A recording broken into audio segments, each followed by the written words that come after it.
Hi, I'm Dawn Mello and I'm the Customer Service Manager for craftcuts.com.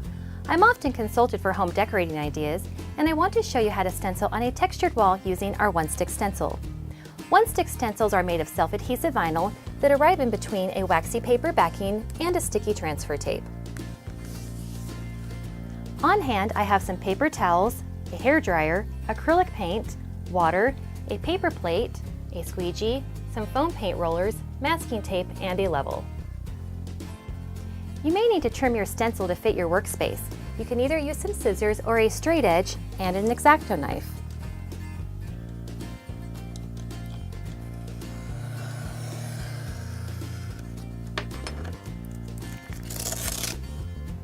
To apply my stencil to the workspace, I'm going to take some masking tape and apply 2 pieces to the top 2 corners of the stencil.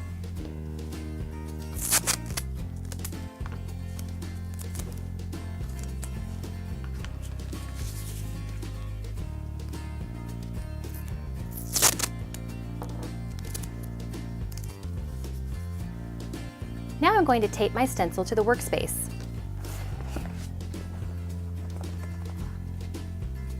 Make sure that it's centered before you tape it down. Next, take the level and align it to the bottom of the stencil, and adjust it as necessary to make sure that it's straight.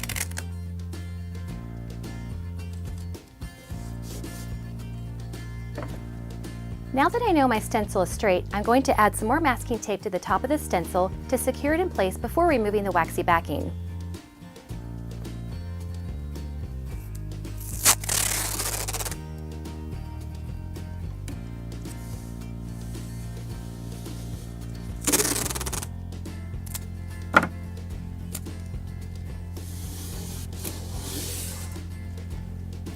Now I'm going to remove the waxy backing.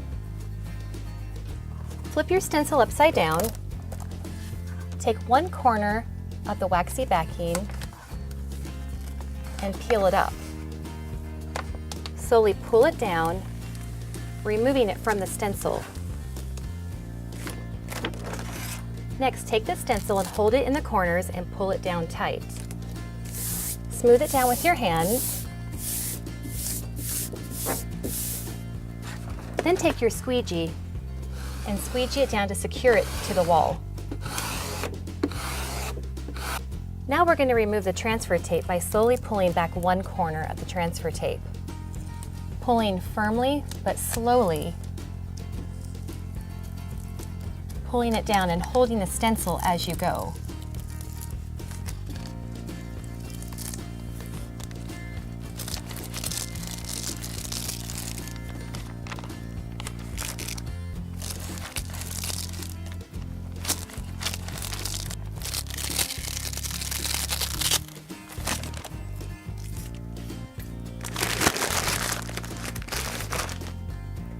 Now that the transfer tape has been removed, you'll notice that the stencil has lifted in some areas.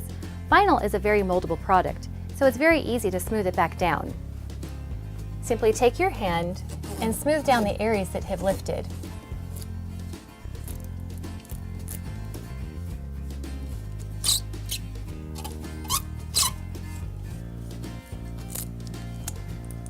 If parts of it won't smooth down, just pick them up and lay them back down and smooth it down.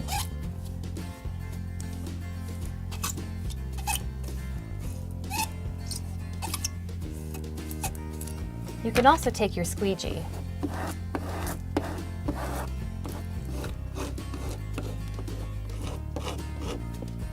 A heat source, such as a hairdryer or heat gun, can help mold the vinyl into the nooks and crannies of the texture and prohibit paint bleeding behind the stencil.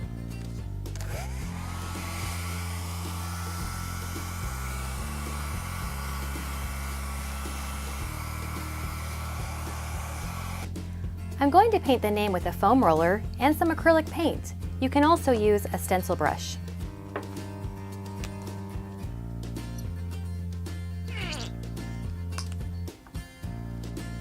Evenly roll the foam into the paint until it is completely coated. Then remove any excess paint by rolling it on the paper towel. Stenciling works best with a modest amount of paint. Now I'm just going to start rolling the paint onto the stencil, making sure that the letters are completely covered.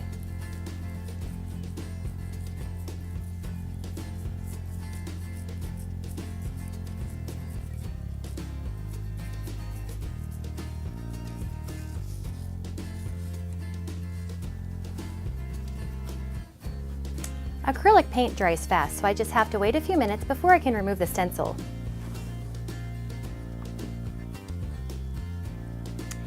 Now that the paint is almost dry, I can remove the stencil and see how it turned out. Slowly pull back a corner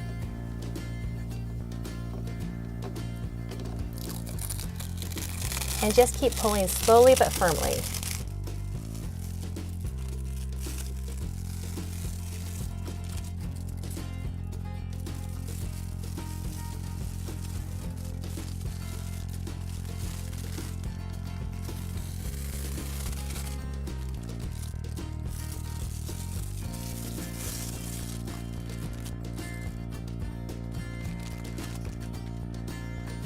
Using a pin or X-Acto knife will remove any excess vinyl that's left in the center of the letters.